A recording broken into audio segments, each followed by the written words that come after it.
Πάμε λοιπόν να σημάνουμε το τέλος με την τελευταία ομιλία της διημερίδας μας. Λοιπόν, είναι το κερασάκι στο συνέδριο, όπως λέμε το κερασάκι στην τούρτα.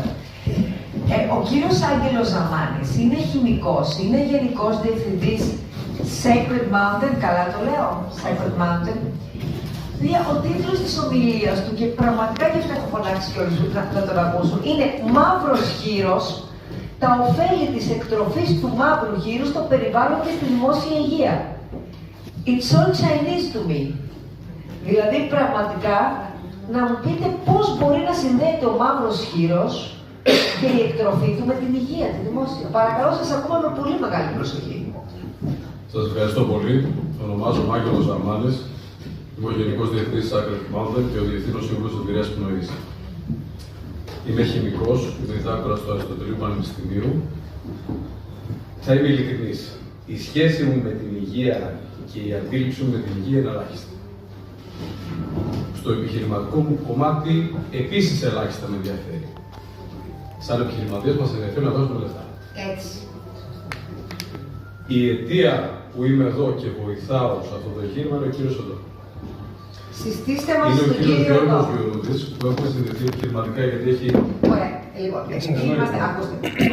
Κύριε Ζαμάνη, είμαστε οι τελευταίοι, θα το κάνουμε όπως πρέπει. Θα χειροκροτήσουμε τον κύριο που μόλις σηκώθηκε όρθιος.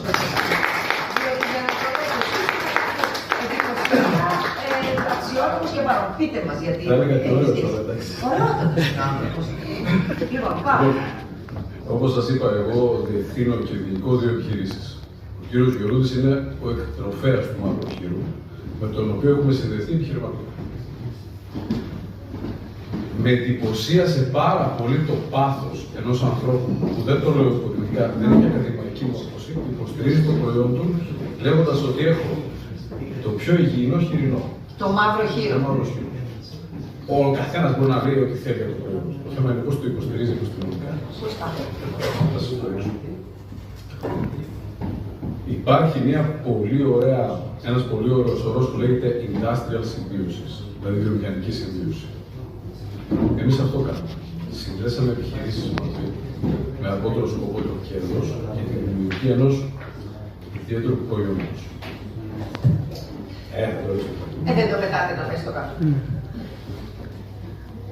Στο εξωτερικό υπάρχει μια πολύ ωραία αντίληψη ότι για να είναι κάτι, να λέμε ότι κάτι είναι υγιεινό, είναι δυσυπόστατο.